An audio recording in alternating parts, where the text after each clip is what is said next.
Guatemala presenta Lo que importa. En el episodio de hoy, el derrumbe del fútbol chileno. Conversamos con el senador Matías Walker. Además, Juan Carlos Silva, profesor de Derecho del Fútbol y exdirector de la ANFP. Lo que importa es presentado por Arauco, renovables para una vida mejor. Hace 10 años, en julio de 2015, el fútbol chileno vivía el día más feliz de su historia. Después de un siglo, al fin La Roja ganaba la ansiada Copa América y desataba una fiesta nacional. El presente era glorioso y el futuro parecía prometedor. La generación dorada no solo traía triunfos y copas, sino además ingresos multimillonarios por el hambre de millones de chilenos y de todas las marcas que querían ser parte de este gran fenómeno. 10 años después, ese futuro llegó y no puede ser más contrastante con ese momento. No solo por el fracaso de la selección chilena, última en Sudamérica, eliminada de 3 mundiales consecutivos y con la peor campaña de su historia. En 10 años pasamos de la mejor a la peor selección de todos los tiempos, y eso es solo la punta del iceberg. Series menores abandonadas, una liga cada vez menos competitiva a nivel internacional, 7ª en Sudamérica, y la endémica violencia de las barras bravas son parte de un menú que solo lleva a una conclusión. El fútbol chileno se farreó la mejor oportunidad que ha tenido para dar un salto y convertir algo que era circunstancial, una generación de futbolistas extraordinaria, en un crecimiento permanente. ¿Qué pasó? Acaba de cumplir 2 décadas la Ley 20.019, que convirtió a los clubes en sociedades anónimas deportivas profesionales. Con esa ley, los parlamentarios le hicieron un regalo increíble a los dueños de esas sociedades anónimas. Les regalaron a cambio de nada la selección de fútbol. Claro, La Roja depende de la federación, que es controlada por la ANFP, y esta es a su vez manejada por clubes que le fueron entregados a los dueños de estas sociedades anónimas. Estos señores hacen y deshacen, como cuando sacaron a Harold May Nichols y cortaron así el proceso de Marcelo Bielsa por discrepancias en la repartija de las platas que les tocaban a ellos. Y cuando la generación dorada generó esos cientos de millones de dólares en premios, auspicios y dineros de la televisión, simplemente se repartieron la plata entre ellos en vez de invertirla en desarrollar el fútbol. Infraestructura, estadios, desarrollo de las series menores, equipos profesionales de trabajo y todo lo necesario para construir sobre esos éxitos. Cuando la generación dorada llegó a sus años dorados, nos encontramos con que no había nada. Simplemente ellos, los dueños de la pelota, lo malgastaron, lo robaron o se lo echaron al bolsillo. El mejor resumen de la situación lo hizo Tiane Endler, la mejor futbolista de nuestra historia, quien terminó renunciando a La Roja ante este caos. Comillas, al final todo se lo llevan los clubes, está dirigido por y para ellos. Lo que queda de la plata que entra, poco va a la selección, poco va al desarrollo del fútbol, poco va a mejorar las instalaciones y a mejorar la calidad del deporte. Y cuando habla de los clubes, realmente son los dueños de estas sociedades anónimas. Es que el modelo de sociedades anónimas deportivas arrastra una serie de vicios. Empresarios rentistas sin visión de futuro que se limitan a vivir gratis, de cobrar el jugoso cheque de la televisión y también de La Roja.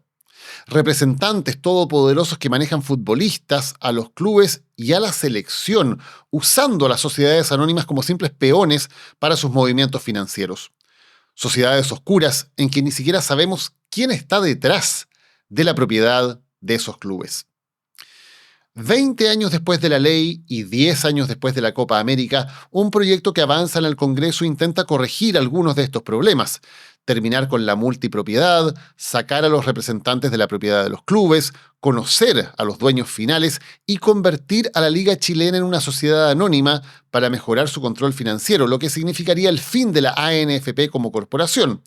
También apunta a separar a la Federación de Fútbol para que ésta, y por lo tanto las selecciones, dejen de ser controladas por estos dueños de las sociedades anónimas. El presidente de la ANFP, Pablo Milad, ha prometido una y otra vez en los últimos 5 años que va a separar a la federación de la ANFP. El 2021 decía que esto era inminente. Jamás lo ha cumplido. Ahora esgrime una última carta para chantajear a los parlamentarios. Consiguió que la FIFA y la Conmebol envíen una misiva en que advierten que el proyecto de ley contiene indicios fundados de una injerencia, lo cual podría significar una posible suspensión del fútbol chileno de todas las competencias internacionales. Milad, quien se excusó de venir al programa de hoy por problemas de agenda, apareció exultante, advirtiendo de la amenaza que él mismo gatilló. El mismo Milad que fue humillado por la FIFA cuando excluyeron a Chile de la organización del Mundial de 2030, ahora tiene su poderoso aval para frenar estos cambios. ¿Se saldrán con la suya una vez más estos dueños de la pelota? ¿O podrá avanzar una reforma que promete traer algo de transparencia y racionalidad a una actividad que mueve a millones, pero que hoy está capturada por los intereses de unos pocos? Aquí comienza un nuevo episodio de Lo que Importa. Antes de entrar en materia en este capítulo de Lo que Importa, quiero hacerte una invitación que puedas suscribirte a nuestro canal de YouTube o también seguirnos en Spotify, depende de la plataforma en que prefieras seguir nuestros contenidos, no solamente para que te lleguen todas las notificaciones de cada miércoles cuando tenemos nuevos capítulos de Lo que Importa, sino también recuerda que cada lunes estamos con un nuevo capítulo de Animales Políticos, junto a Cristóbal Belolio, siguiendo el ritmo de la campaña electoral en Chile. Así que lunes de Animales Políticos, miércoles de Lo que Importa, todo eso puedes seguirnos siempre a través de Spotify y también suscribiéndote a nuestro canal en YouTube. Nos acompaña el senador Matías Walker. Matías, gracias por estar hoy con nosotros. Daniel, muchas gracias por la invitación. Tú has sido el principal promotor, el principal impulsor de este proyecto que reforma al fútbol chileno. Cuéntanos cuáles son los principales titulares para luego ir viendo cómo esto podría eventualmente mejorar la situación del fútbol. Este es un proyecto que presentamos en la Cámara de Diputados el año 2016 y quiero remarcar la fecha porque era la época de oro del fútbol chileno. Habíamos ganado 2 Copa América, pero ya veíamos incipientes conflictos de interés. Recuerdo un muy buen reportaje a la época de Gustavo Huerta en Zoom Deportivo que mostraba ya en ese entonces ejemplos de la multipropiedad, empresarios que eran dueños de más de un club, representantes que eran dueños de clubes, falta de inversión en divisiones menores. Recuerdo el caso de Unión San Felipe que tenía inscrito 35 jugadores argentinos que no conocían ni la plaza de San Felipe. Entonces, o sea, se usaba el club simplemente como un timbre para traspasar jugadores por los representantes. Exactamente. Se habían cumplido en ese entonces 10 años de la Ley de Sociedades Anónimas Deportivas y nosotros veíamos que era necesario reformarla. Porque la Ley de Sociedades Anónimas Deportivas, que ya cumplió 20 años, constituyó un avance en ciertos aspectos. Ordenó financieramente a los clubes, tenemos directores responsables con su patrimonio personal de las decisiones y eso ha permitido en general que se paguen los sueldos, las imposiciones, los impuestos. Eso lo reconoce el CIFUP. Pero faltaron 2 cosas a mi juicio. Primero, mantener un vínculo social de los clubes. En ese entonces se había discutido una indicación que era muy lógica de establecer un derecho preferente de adquisición de acciones para los entonces socios de la Corfut, del Club Social y Deportivo Colo-Colo, Club Deportivo Universidad Católica, las corporaciones, los clubes deportivos. Eso no quedó así. Se habló mucho en su momento de ese capitalismo popular para los clubes. Al final no pasó. Eso no pasó. Y terminamos en una situación en que cualquier empresario, sin tener ningún vínculo con esa sociedad anónima, podía adquirir el control, ¿no? Entonces se perdió un poco el vínculo social, pero al mismo tiempo, y esto es lo más grave, se permitió la multipropiedad expresamente, porque se permitió que un empresario podía ser dueño de hasta el 5% de las acciones de un segundo club. Y eso después, además, se tergiversó, porque obviamente no fue el 5%, fue el control absoluto de otros clubes a través de la señora, a través de los hijos, a través de testaferros, a través de sociedades relacionadas, de empleados de determinados empresarios. Después, la gota que rebalsó el vaso son los representantes de jugadores que en vez de limitarse a ser agentes de jugadores, terminan utilizando los clubes como un puente para que no les quiten los contratos de representación. Ahora, veamos cómo se pueden ir solucionando esos problemas. Por ejemplo, en el tema de la falta de representación de los hinchas en los clubes. ¿Cómo eso se podría cambiar? Bueno, a nosotros nos gustaba mucho el modelo alemán. En su momento lo conversamos, me acuerdo, con Jaime Pilowski, la Marisela Santibáñez, después con la Erika Olivera en la Cámara de Diputados, e incorporamos la posibilidad que voluntariamente los clubes pudieran emitir acciones a ser suscritas por los socios. El modelo alemán, el de la Bundesliga, como sabemos, permite que un 51% de los clubes sean propiedad de los socios. Y eso ha permitido que haya una raigambre social entre esos clubes convertidos en empresas y sus socios, que es un ejemplo a nivel mundial. Eso lo podríamos haber hecho en la primera ley de sociedades anónimas deportivas. Pero es complejo hacerlo hoy día sin afectar derechos adquiridos. Y yo no quiero que este partido tenga un tercer tiempo en el Tribunal Constitucional, donde probablemente pueden recurrir algunas personas para alegar que se están vulnerando derechos de propiedad. No obstante que nosotros dijimos que este mecanismo podía ser voluntario, se ha dicho que esto puede afectar la administración. En lo que sí nosotros vamos a insistir es que tiene que haber comisiones de hinchas con carácter obligatorio. Universidad Católica lo tiene y ha sido una experiencia muy exitosa para organizar la voz de los hinchas dentro de los clubes. Ya, pero ellos van a tener derecho a voz, digamos, no van a tomar decisiones. Así es. Ya. ¿Qué pasa con la multipropiedad? Porque el problema cuando se regula la multipropiedad, uno puede decir, mira, evidentemente si alguien es dueño de un club no puede tener injerencia en la administración de otro club, pero los testaferros, los palos blancos, el socio, en fin, hacen que igual eso termine ocurriendo. ¿Cómo de verdad se puede evitar que haya influencias cruzadas entre personas que tienen propiedad o tienen influencia en la propiedad de distintos clubes? Lo que hemos hecho en el proyecto y con las indicaciones que hemos trabajado en conjunto con el ministro del Deporte, Jaime Pizarro, y con varios parlamentarios de manera transversal, es prohibir que directa o indirectamente, por sí o por interpósita persona, un empresario, una persona natural o jurídica pueda ser dueño de más de un club, directa o indirectamente. ¿Cómo lo vamos a sancionar? Primero vamos a obligar a las organizaciones deportivas de base, que son las sociedades anónimas o las corporaciones con fondo de deporte profesional, a hacer una declaración de cuál es la composición accionaria de los clubes, quiénes son los dueños, quiénes son los beneficiarios finales. Si se falsea esa información, nosotros la estamos sancionando como delito. ¿Y cuál va a ser la sanción a esta contravención? Que ese dirigente que se descubra por la Comisión de Mercado Financiero, a quien le damos mayores atribuciones, que esa persona ha vulnerado esa prohibición, bueno, nunca más va a poder ser dirigente o nunca más va a poder ser representante y va a ser un delito el falsear esa información. Ahora, Matías, yo me acuerdo cuando fue la discusión de la primera ley, hace ya 20 años que han pasado, que precisamente una de las cosas que se decía era, bueno, ahora van a ser sociedades anónimas y una de las grandes ventajas que por lo tanto van a estar sometidas a las autoridades, actualmente ahora la Comisión de Mercado Financiero, y eso le va a entregar total transparencia a quiénes son los dueños, etc.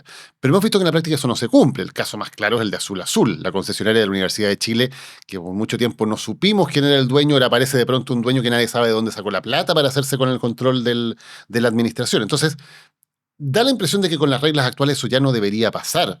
¿Cómo se hace para evitar que siga ocurriendo esta opacidad en términos de lo básico que es saber quiénes son los dueños de la administración de los clubes de fútbol en Chile? Efectivamente. Tanto la actual Comisión de Mercado Financiero como la anterior Superintendencia de Valores y Seguros siempre le han hecho un poco el quite al fútbol.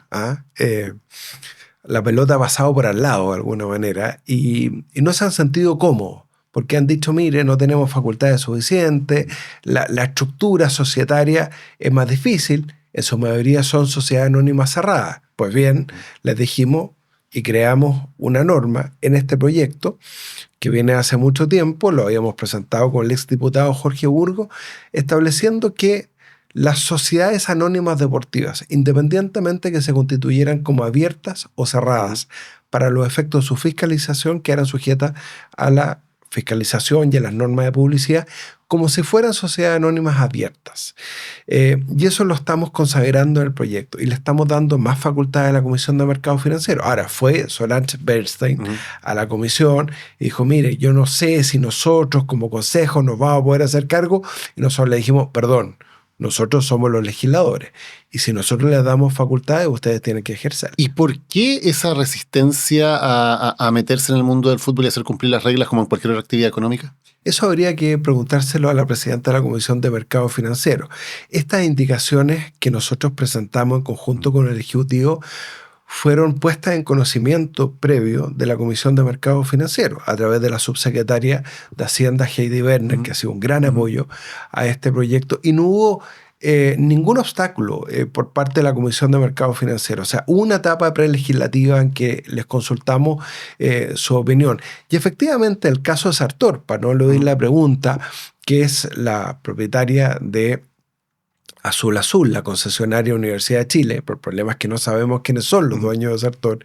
Por eso esta norma de los beneficiarios finales, claro, se llegó por vía oblicua, porque ellos son un fondo de inversión que sí transa sus valores en bolsa, ¿no? Los transa en el mercado y por lo tanto sí están sujetos a la fiscalización de la Comisión de Mercado Financiero, que ha planteado una serie de reparos. Y de ahí también, y recogiendo una inquietud de la propia rectora de la Universidad de Chile, la señora Rosa Debé, es que presentamos una indicación para que las universidades puedan participar de esta nueva liga local separada de la federación, que va a ser una sociedad anónima siguiendo el modelo inglés y el modelo español, sujeta a la fiscalización de la Comisión de Mercado Financiero, pero para que las universidades puedan participar de la liga a través de un fondo de deporte profesional. Porque ¿qué pasa si finalmente la Comisión de Mercado Financiero establece una sanción a Sartor en términos tales que le impida seguir participando en el campeonato nacional? Bueno,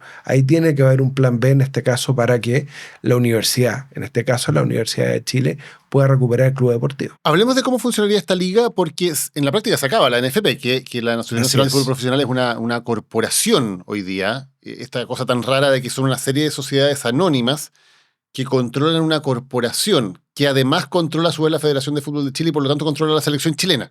Y hemos dicho que esto, uno de los elementos que tiene es que finalmente a través de esa ley, hace 20 años, se le regaló la selección chilena en la práctica a los propietarios de los clubes, ¿no? Porque ellos tienen el control de la NFP, por lo tanto tienen el control de la federación, por lo tanto tienen el control de la selección, desde para hacer y deshacer con lo que pasa con la selección, hasta también ver qué pasa con las utilidades que genera la selección.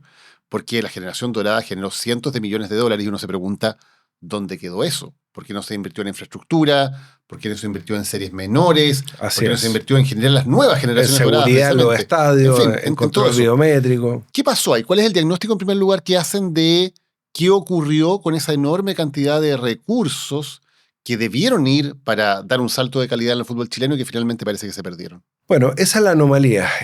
La Federación de Fútbol de Chile entiendo que no transparenta sus estados financieros desde el año 2021, ¿no? Por presión de Sergio Jadue, cuando nosotros aprobamos la ley de federaciones deportivas, a las cuales están adscritos todos los deportes, el básquetbol, el rugby, el atletismo, Sergio Jadue amenazó de nuevo con que si obligábamos al fútbol a adscribirse obligatoriamente a la ley de federaciones, la FIFA nos iba a castigar y no íbamos a poder organizar la Copa América del año 2015, que se cumplen 10 años del triunfo de La Roja en esa Copa América. Pues bien, ahí los colegas en el Senado sí se dejaron presionar, claramente. Y eso ha provocado que la Federación de Fútbol de Chile esté en el limbo, y también la propia NFP, que siendo corporación está sujeta solo a la fiscalización del Ministerio de Justicia como cualquier corporación. Entonces, como el club de fútbol del barrio, como la junta de vecinos. Como cualquier organización deportiva de base. Por eso lo que está haciendo este proyecto es, primero, separar la federación de la liga local. Esta liga local reemplaza a la NFP, ya no va a ser más corporación, va a ser una sociedad anónima. Estamos discutiendo si abierta o cerrada. En principio es cerrada porque es para un grupo de clubes determinado del profesionalismo, primera A o primera B, respetando obviamente las reglas de ascenso y descenso propias del deporte, ¿no? Y esa sociedad anónima va a estar sujeta a la fiscalización de la Comisión de Mercado Financiero y la Federación. En vez de tener un consejo de presidentes en que los clubes votan, habría una junta de accionistas en que cada uno de los dueños de las sociedades anónimas sería a su vez dueño de parte de la liga. Exactamente, y representado por un directorio sujeto a mayor fiscalización, con obligación de dar a conocer al mercado su estado financiero, sus hechos esenciales, la composición de la propiedad. ¿Y qué pasaría con la Federación de Fútbol, que es la que maneja la selección chilena y que hoy día en la práctica es un apéndice de la ANFP? La federación va a ser federación adscrita a la Ley de Federaciones Deportivas que aprobamos el año 2014. Recordemos que la federación está conformada por el fútbol profesional y por el fútbol amateur, por la ANFA. Nosotros hemos conversado con la ANFA, están completamente de acuerdo con el proyecto. Eso les va a permitir que todos los ingresos, a propósito de lo que tú decías, que genere las selecciones chilenas, tanto la adulta, femenina, como la juvenil. Este año tenemos el Mundial Juvenil en Chile nuevamente, queden e ingresen en la federación y no en la liga local, que era una anomalía, claramente. ¿Quién elegiría al presidente de la federación? ¿Cómo se tomarían las decisiones en esa nueva federación de fútbol que ya no estaría controlada por la NFP?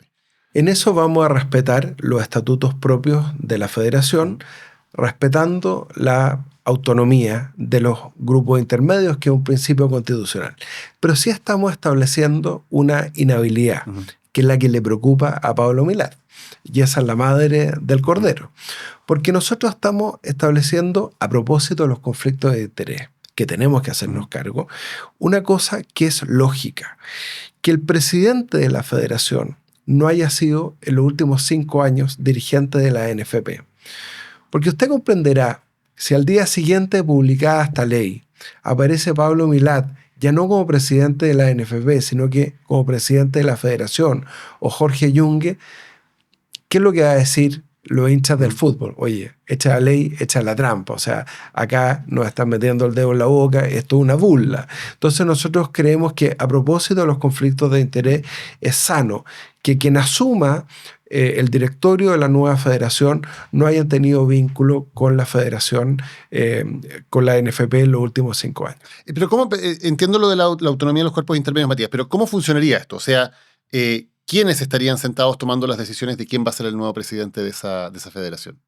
Eso, a ver, ¿Quién lo decide? Va a respetarse lo que es la autonomía que hoy día tiene la federación, que se ha determinado sus propias reglas, pero que van a estar sujetas a las normas de fiscalización de la nueva ley de federación. Pero para entenderlo, porque la federación hoy día está formada por la NFP por un lado y la ANFA por el otro. La NFP se acaba. ¿La liga toma esos puestos de la NFP? Va a estar representado el fútbol profesional en sí, las selecciones, ¿no? Pues la selección de fútbol de Chile, la selección femenina, hoy día está adscrita al fútbol profesional y a la FIFA. Va a haber un representante, por así decirlo, o varios representantes, directores representantes del fútbol profesional y varios representantes de la ANFA. Y probablemente, ojalá, representantes de los propios deportistas, ¿no es cierto?, de las selecciones femeninas, y que podamos, del colegio de técnicos, de entrenadores, todo lo que dice relación con la selección chilena y el fútbol amateur va a estar conformado por esa federación, y los clubes, que son parte del fútbol profesional, van a estar adscritos, en este caso, a la nueva liga local, que va a ser una sociedad anónima. ¿Qué modelos internacionales podemos mirar para decir esto que estamos proponiendo funciona y ha funcionado con éxito en algún lado? Bueno, lo más claro es el caso de la ley española que se publicó el año 2023. Fue una ley aprobada en el Congreso español y es la ley del deporte, nada menos, que separa lo que es la Real Federación de Fútbol de España de lo que es la liga local. Estamos hablando de una de las federaciones y una de las ligas más exitosas del mundo. Nadie puede decir que no ha funcionado el modelo. Obviamente ahí no hubo cartitas de la FIFA, ni amenazas, ni nada, sino que todos entendieron que España podía regular una ley del deporte para establecer control financiero. Hay un ente regulador también que tiene que ver con la transparencia del uso de los recursos. Y el otro modelo es Inglaterra, que el año 92 separó lo que es la Premier League, una de las ligas más exitosas del mundo, de la federación, y que agrupa todas las selecciones inglesas.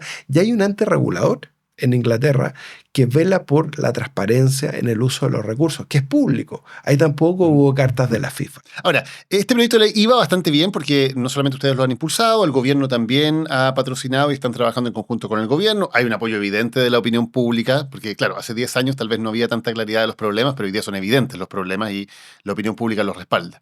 Y llega esta carta de la FIFA y de la Conmebol diciéndoles básicamente a ustedes, señores parlamentarios, si ustedes siguen adelante con la ley, es una injerencia política en el mundo del fútbol, eso está prohibido por los estatutos de la FIFA y por lo tanto Chile corre riesgo de ser sancionado y de ser excluido de los torneos internacionales, la selección y los clubes. ¿Cómo responden ustedes a esa amenaza que es real y clara en una carta de la FIFA y la Conmebol? Bueno, claramente la FIFA y la Conmebol, convengamos que son cartas suscritas por funcionarios de rango menor de ambos organismos, han sido inducidos por los dirigentes de la federación, de la NFP, que es lo mismo, Pablo Milad, Jorge Junge, no sé, y le han informado mal a estos organismos porque la carta yo la leí con atención. La primera parte señala, bueno, acá hay una ley que intenta regular los conflictos de interés, no hace una carga negativa respecto de lo que estamos haciendo. Y después dice, bueno, me permito recordarle al Estado de Chile que los artículos 14 y 19 de los estatutos de la FIFA prohíben la injerencia estatal en las federaciones. Pero si uno va a los casos verdaderamente sancionados por la FIFA, hemos visto casos en África y en Perú, fue cuando el Estado intentó cambiar al presidente de la federación. Eso es injerencia. O cambiar las reglas deportivas, por ejemplo, los ascensos, los descensos, pero no es injerencia el regular, el prohibir los conflictos de interés, porque además lo que estamos haciendo con este proyecto, Daniel, al prohibir la multipropiedad, prohibir que los representantes sean dueños de los clubes, conocer los beneficiarios finales, en materia de transparencia, quiénes son los dueños de los clubes, es lo mismo que la propia FIFA ha propiciado a sus Estados miembros desde hace mucho tiempo. Pablo Milad reconoció en la Comisión de Constitución del Senado que la realidad del 70% de los países afiliados a la FIFA es que está separada la federación con la liga local. Claro, pero el punto controvertido es el tema de las inhabilidades, porque en la práctica esta ley obliga que a Pablo Milad, o quien sea el futuro presidente de la NFP, salga de la federación. Ahí ustedes sí están diciendo claramente, esta persona no puede ser ya el presidente de la federación. Se saca a una persona de ese cargo.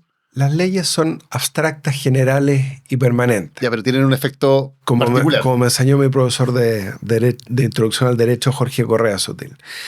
Nosotros estamos estableciendo esto en términos generales. No estamos pensando en un dirigente determinado. Lo que pasa es que acá nosotros tenemos que hacernos cargo de los conflictos de interés. Y eso es una regulación que tiene que ver con la separación, para que la separación sea real, porque si no, la separación va a ser aparente. Va a ser, de alguna manera, una simulación de separación. Y eso el mundo del fútbol no lo aceptaría. Ahora, yo sé que todo este lobby que está haciendo Pablo Milad es para que no exista esa inhabilidad. Yo espero que mis colegas en la Comisión de Constitución no se dejen presionar. Ahora, puedo discutirlo. A lo mejor pueden ser 2 años, no 5 años. Pero mi punto es, Daniel, yo le pregunto a todo el mundo del fútbol, a todos los hinchas que han seguido con mucho interés este proyecto, ¿qué pasa si al día siguiente de publicada la ley aparece Pablo Milad como presidente de la federación, ya no de la NFP?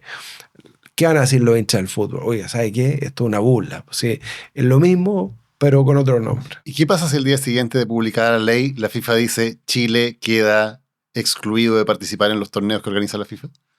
Eso no va a pasar. Eso no va a pasar porque no pasó en Inglaterra, no pasó en España, no pasó en múltiples países que han instado a esta separación. En Brasil acaban de sacar a un presidente de la federación por una resolución judicial, que es parte del Estado. Te comprenderá que a Brasil no lo van a sacar de la FIFA. Es que tal vez, Matías, esa es la preocupación. Claro, a España no la van a sacar, a Inglaterra no la van a sacar, a Brasil tampoco. Pero si quieren dar un ejemplo castigando a Chile, eso sí lo puede hacer la FIFA sin ningún problema. No somos un país importante. Yo confío que no lo van a hacer porque yo confío que cuando la FIFA y la Conmebol se informen de verdad respecto al contenido de este proyecto, tal como lo vemos estos días con muchos presidentes de clubes. A mí me ha tocado hablar con muchos presidentes de clubes, de Coquimbo Unido, por ejemplo, de Unión Española, y otros que entienden que lo que estamos haciendo es regulando, avanzando en conflictos, en terminar con los conflictos de interés. Yo quiero recordar, Daniel, que cada vez que Pablo Milad ha llevado una reforma en aspectos de esta naturaleza al Consejo de Presidentes, esto no ha tenido el quórum, porque para hacer una reforma de estatutos, por ejemplo, para terminar con la multipropiedad o que los representantes sean dueños de los clubes se requieren 4/5 del Consejo de Presidentes, el 80%. Entonces, Pablo Milad en todas las entrevistas y en la comisión dicen, oye, pero no se preocupen si yo estoy haciendo estos cambios. Ya estamos separando la federación. Lo vienen diciendo hace 5 años. Pero cada vez que Pablo Milad lleva esta reforma al Consejo de Presidentes, eso es rechazado. ¿Quiénes son los presidentes que han salido hablando estos días en contra de la ley?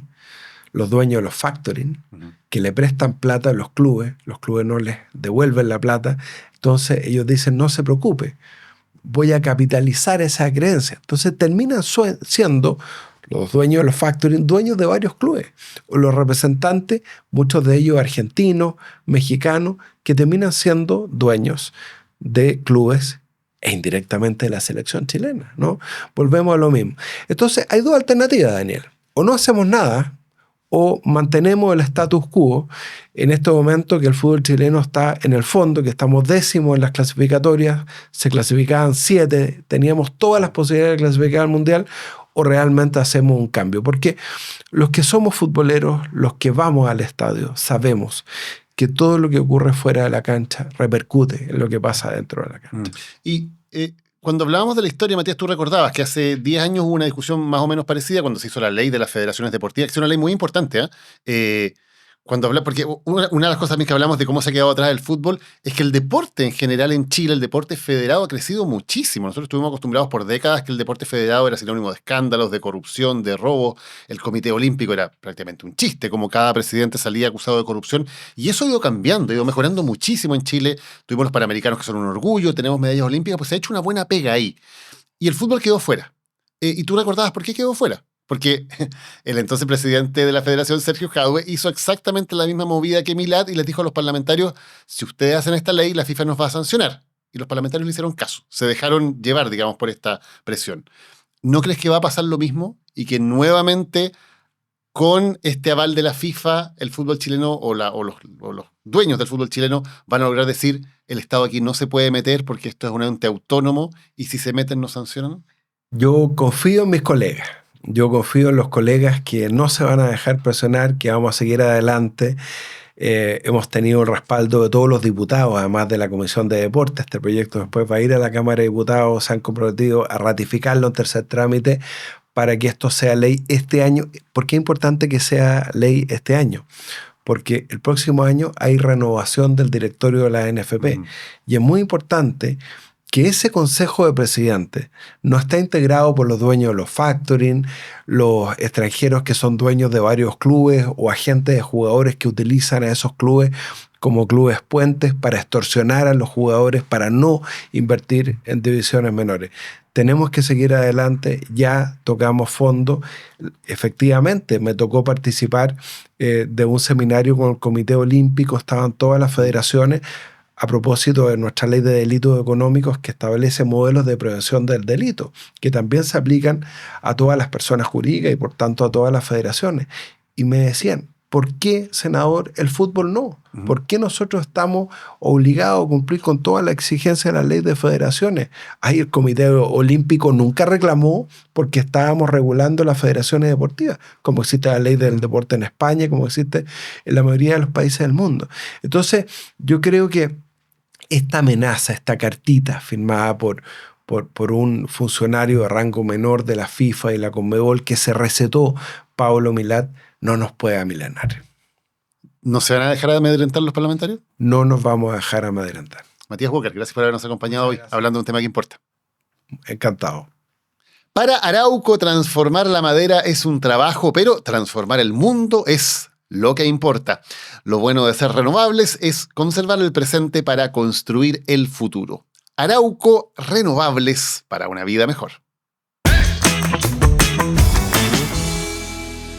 Juan Carlos Silva fue director de la NFP y actualmente es profesor de Derecho del Fútbol. Juan Carlos, gracias por acompañarnos hoy. Gracias a usted y aquí a disposición para entrar en este tema a veces algo peleagudo. Sí, bueno, tú conoces desde muchos ángulos, estuviste en la NFP, estuviste en la Federación, en el Comité Disciplinario de la Conmebol, en la ANFA, conoces de distintas maneras cómo funciona esto y tienes una mirada bastante crítica. ¿Cuál es el principal problema en términos de incentivos de lo que nos gustaría que ocurriera, vale decir que llegaran empresarios con proyectos de largo plazo para desarrollar a los clubes, para obtener legítimas ganancias si hacen bien su pega.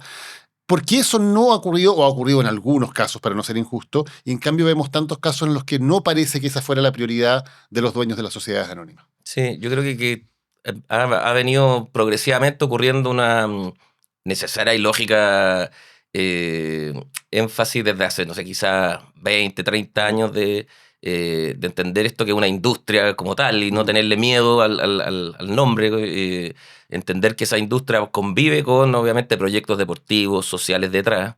Y quizás lo que fue ocurriendo fue que el gran paso que se dio, que fue hace cerca de 20 años atrás, que cuando se crea esta ley que se está perfeccionando ahora en el Congreso, fue, bueno, obviamente un paso en adelante que permitió reconocer el carácter que no era, por así decirlo, vedado, el hecho de que se pudieran, ¿no es cierto?, desarrollar proyectos deportivos institucionales con máxima rentabilidad para su accionista o dueño. Pero eso también significó que no estuviera la estructura general del fútbol, y ahí hablo de federación y asociaciones, en mi opinión, preparada desde el punto de vista de la estructura, marco normativo y gestiones a veces para cobijar de la mejor manera posible, y eso fue creciendo con el desarrollo, sobre todo los derechos de O televisación. sea, se hizo a medias, se crearon estas sociedades anónimas al nivel de los clubes de fútbol, pero no se reformó la estructura superior de la NFP y de la federación. ¿Eso fue el Claro, problema? lo que pasa es que, y eso que ocurre en todas las federaciones del mundo, la lógica que existía era que las federaciones y las asociaciones, anteriormente había venido la Asociación Central de Fútbol a fines de los 80, se crea al principio de los 90 la NFP, y ahí la NFP se crea como una asociación, que es una corporación.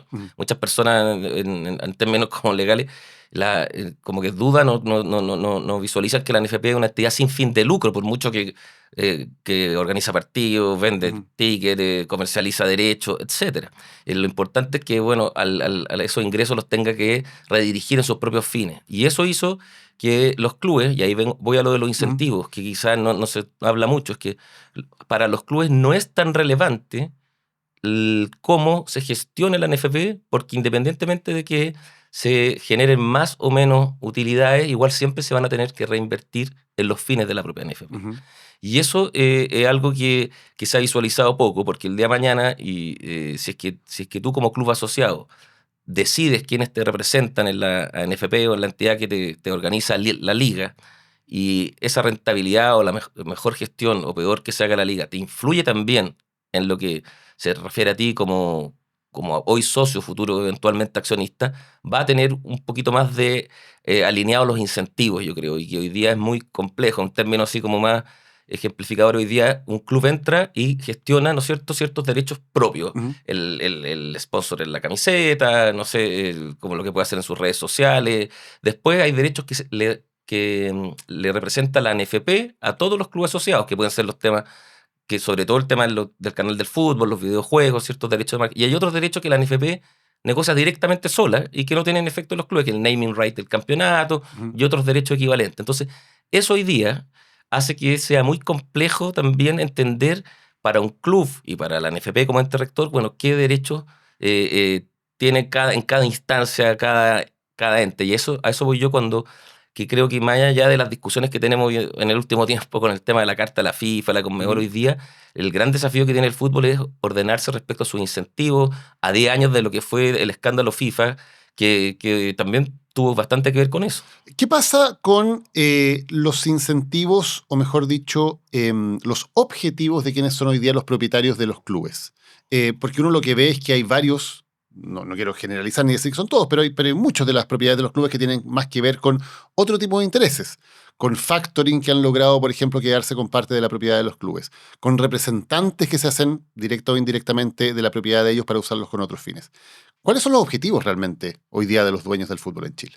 Claro, son bien disímiles. Y es cierto que yo creo que todos quienes han estado o hemos estado en el fútbol hemos tenido algún tipo de interés. Eso a priori no es negativo en la medida que se exponga, se reconozca y permita ciertas acciones de control y cuidado para que ese interés o vinculación que uno haya tenido en distintos aspectos en el fútbol no genere desventaja, los conflictos de interés. Básicamente hoy día el gran problema es que no podemos conocer muy bien cuáles son los intereses de quienes están detrás.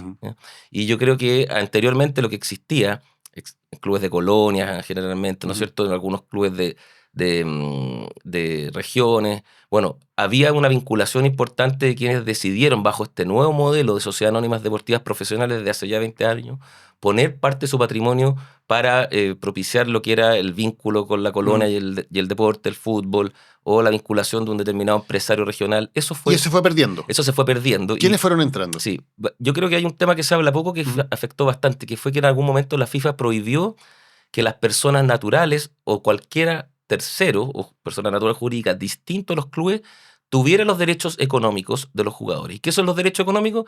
Son las platas que ingresan cuando se cede el pase de un jugador a otro club. Esos derechos económicos en algún momento podían tenerlo, o sea, los derechos federativos siempre están en un club, son de un club, pero podían haber empresas o personas naturales incluso que fueran dueños de esos derechos económicos los jugadores. A veces se confundía pase con el pase, el derecho federativo siempre fue de los clubes. Los derechos económicos eran los ingresos que suponían, ¿no es cierto?, el comercializar ese pase.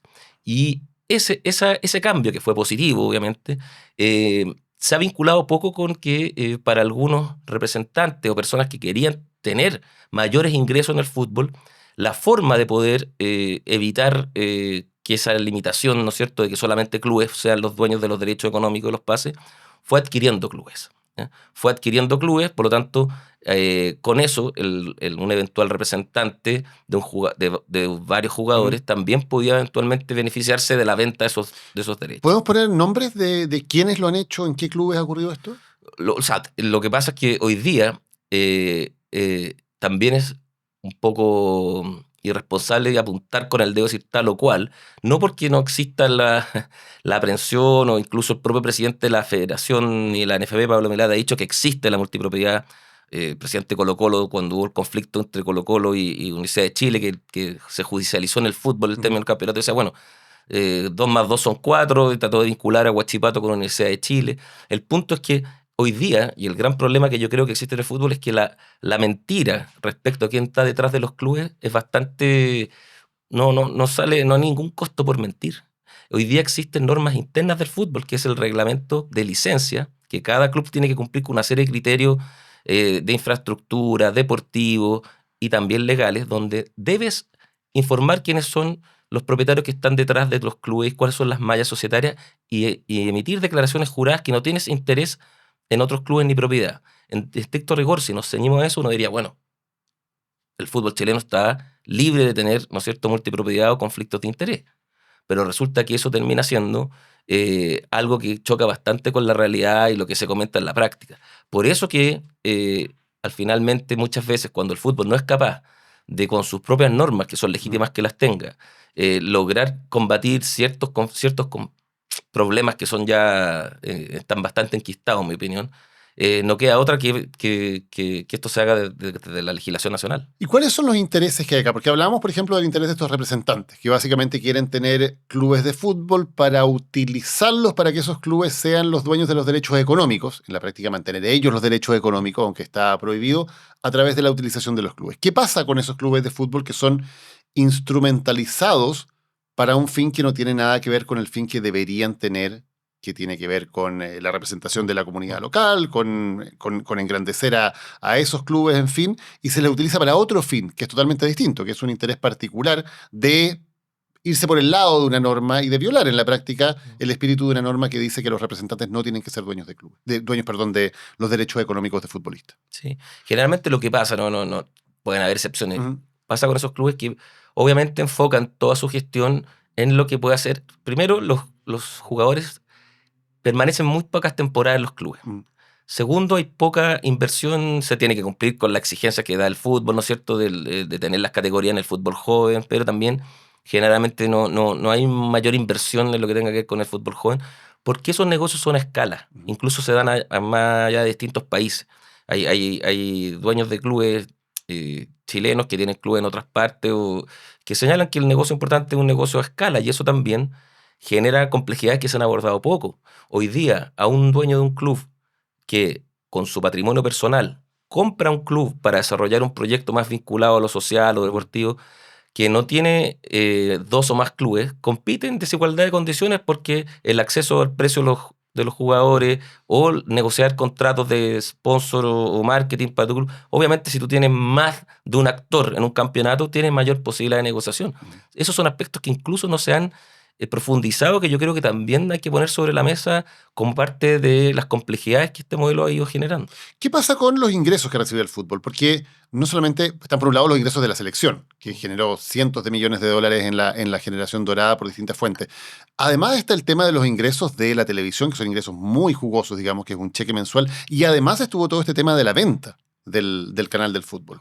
¿Qué pasa con toda esa enorme cantidad de dinero que uno diría, bueno, aquí ese dinero se debió haber invertido para dar un salto de calidad en el fútbol chileno? ¿Qué pasó con toda esa plata? Sí, hubo distintos casos, pero ocurrió que bastantes clubes, si uno se vendieron después de esa operación, que también no es ilegal, no es ilegítimo. Hubo algunos... Después de la venta Claro, varios clubes del venta al canal, que fue el fines del 2017, fue el acuerdo, el 2018 se materializa la venta. Y otros clubes, como el caso que conozco yo más directamente, donde fui vicepresidente, Iquique invirtió parte de esos recursos en un complejo, ¿no es cierto? Un complejo deportivo que no existía. ¿Cuánta plata recibieron las sociedades anónimas por la venta del canal? En la operación del canal fueron más de 1.000, la venta fueron cerca de más de 1.200 millones de dólares. Fue a nivel de negocio, de lo que implica, y más allá incluso la industria del fútbol, son cifras que se dan muy poco en operaciones de este tipo. Ahora, ¿qué implicó? Fueron la venta de los derechos finalmente a 15 años. ¿Qué ocurrió? Se termina con el modelo de, entre comillas, de concesión que tenía Gestión TV de Jorge Claro, donde había un 80-20%. Se vuelve a tener el total de los derechos y ese total se vende y se cede ya sin este modelo híbrido de administración y propiedad que tenía antes la NFP a 15 años. Hubo un pago que no recuerdo si era entre $1,5 millones, $2 millones de dólares, también que fue contra la firma y que obviamente ahí... los clubes, algunos, como digo, hicieron distintos usos. Ahora hay que decir que desde el punto de vista de operación de un club, independientemente de quién estén detrás, los clubes no significan, no son grandes negocios, lo digo con bastante responsabilidad. El negocio ocurre cuando tú tienes una venta de algún jugador en cifras importantes, y eso también se da en ciertas categorías, es muy difícil. Y para tener la venta de un jugador tú tienes que tener contrato a más de un año plazo. Y eso, por ejemplo, clubes de segunda división, primera vez, no se da mayormente. Pero Juan Carlos, para entenderlo, aquí la cifra es impresionante, 1.200 millones de dólares. Pero además se les entrega un bono, digamos, en efectivo por esa venta, y los dueños de la sociedad anónima entonces, que presionaron mucho por ese negocio, finalmente pueden decir, bueno, pasemos por caja, nos quedamos con esa plata, vendemos y nos vamos.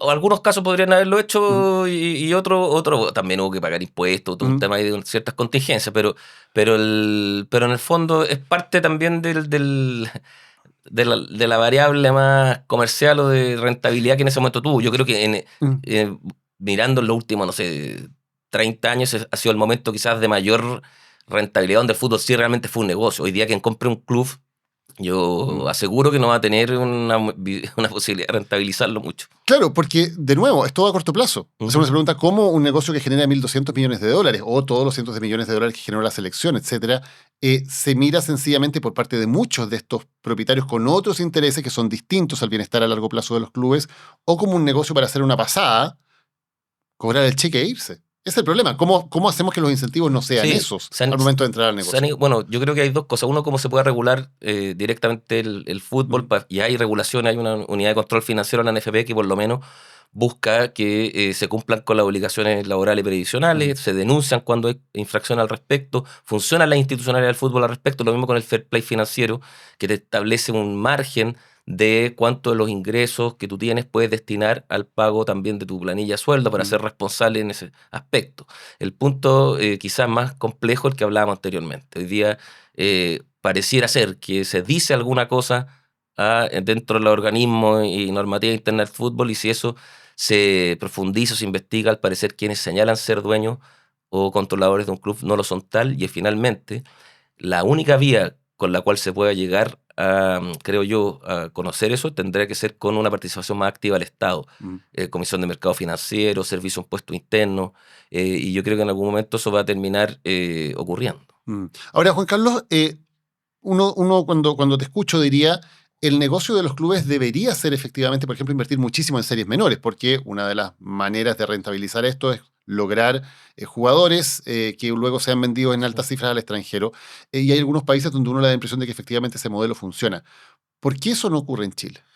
Porque un poco lo que hablamos al principio, yo creo que la complejidad y la convergencia de tantos intereses, donde la estructura, los incentivos cuesta ordenarlos en base a lo que pareciera bastante lógico, es decir, bueno, un club donde debiera mirar al mediano y largo plazo es tratar de obtener también, ¿no es cierto?, de la gran mayoría de sus jugadores en el plantel profesional que vengan del fútbol joven y precisamente rentabilizar su gestión a través de la venta de ellos. Eso eh, ha sido súper complejo en razón de las contingencias y las visiones de algunos casos de corto plazo. Generalmente pasa que los clubes que tienen mayor vinculación con proyectos institucionales, sociales, también invierten mucho más en fútbol joven. Pero hoy día, desde el punto de vista del gasto ahí, es muy difícil visualizar la rentabilidad en el corto plazo, porque efectivamente de las series menores los juveniles muy pocos llegan a debutar y eso es una realidad, ni el 5% a veces de quienes fueron parte de la serie menor de fútbol joven de algún club termina llegando ahí.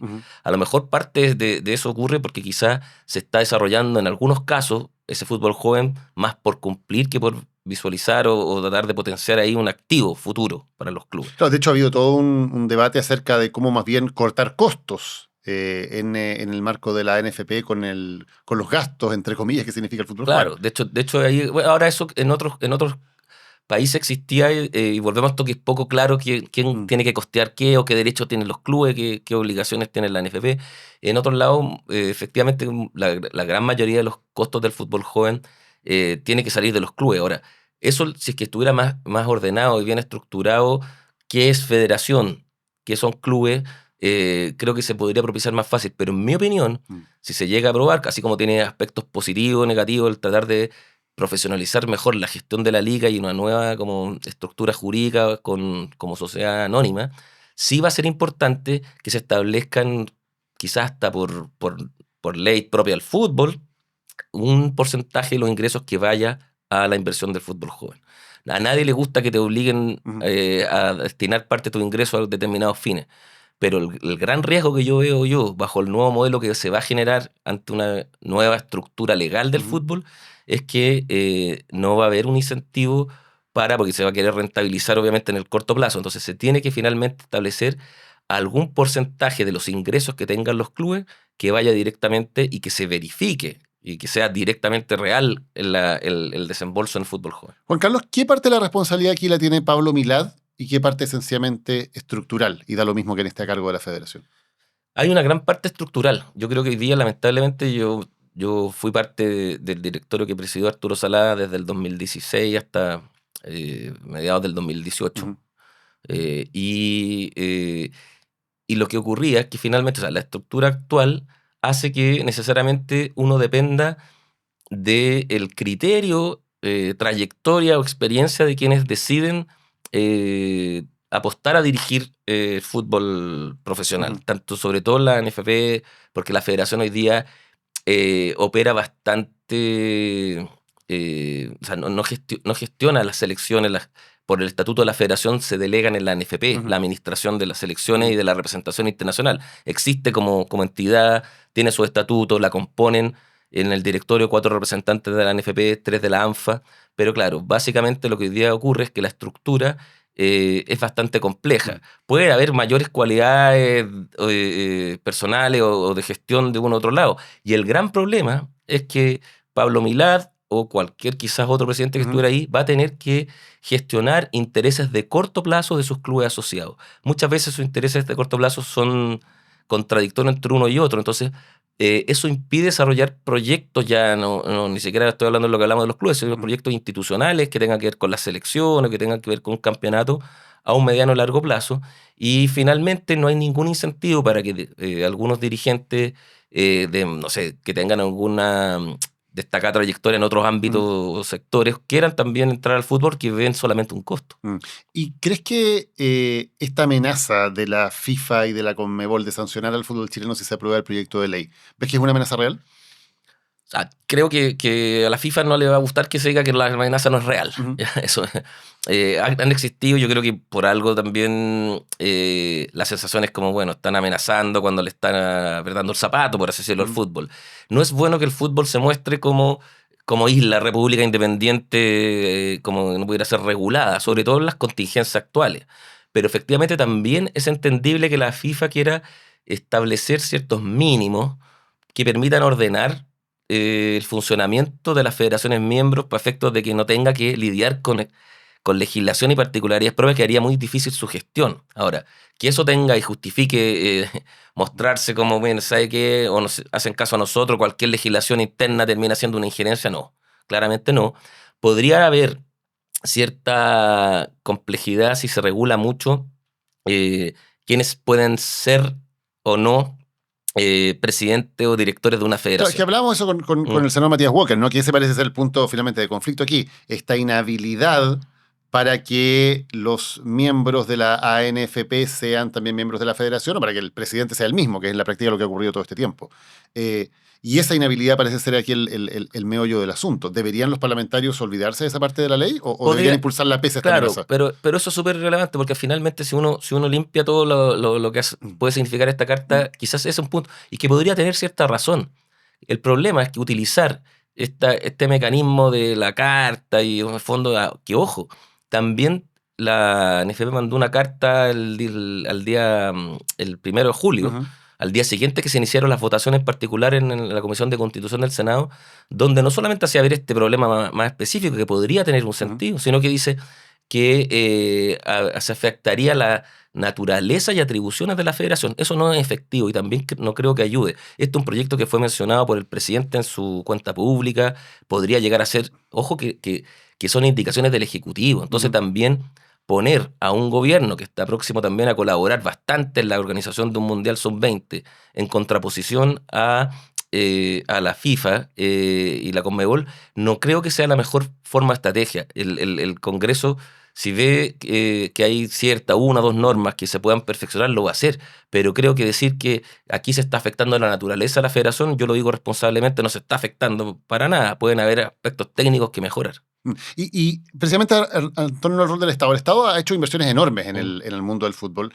Prácticamente toda la infraestructura de estadios que hoy día ocupan los clubes profesionales es inversión del Estado, con muy poquitas excepciones. Huachipato, la Católica, no sé si alguno más que son Unión dueños Española, efectivamente, claro, ¿no? de Unión Española, correcto, de sus propios estadios, pero la gran mayoría estamos súper subsidiados por lo que ha hecho el Estado con plata de todos los chilenos. ¿Puede el fútbol ser más autónomo también en ese tipo de acciones? ¿Por qué hoy día prácticamente no tenemos clubes de fútbol que, por ejemplo, construyan sus propios estadios, sean dueños de su infraestructura, tengan ese tipo de inversiones y no tengan que depender de lo que haga o no haga el Estado? Porque también a lo mejor no hemos planificado y no hemos visto si nosotros tenemos hoy día en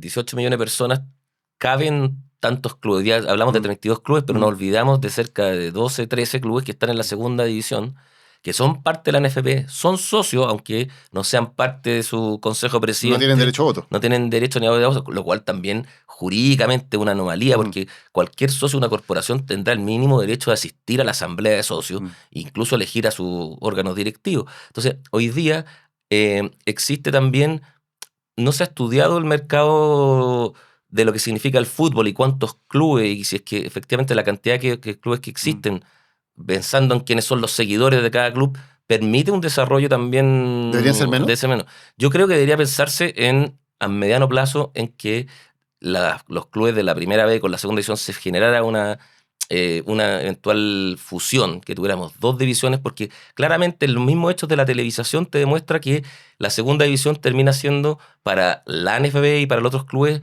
una situación anómala, y para ellos también han reclamado que se les subsidie. Acá hablamos recién que no le puede subsidiar la NFP entregar ingresos ni utilidades. Entonces, ahora, aquí Juan Carlos da la impresión de que se ha estructurado también una cierta manera en la cual los clubes lo que defienden es recibir el cheque de la televisión y tratan de evitar que otros puedan de alguna manera competir en el negocio. Aquí hubo un fallo del Tribunal de Defensa de la Libre Competencia, entre otras cosas, condenando por las enormes restricciones para la entrada de clubes que subían desde el fútbol aficionado hasta la primera B. Entonces también se ha estructurado una idea de que esto es una especie de coto cerrado, que no quieren repartir con nadie más para quedarse con esa plata de la televisión. Y ese es un súper buen ejemplo de lo que hablábamos recién respecto a cómo está mal estructurado los incentivos, los órganos de los cuales dependen ciertas funciones.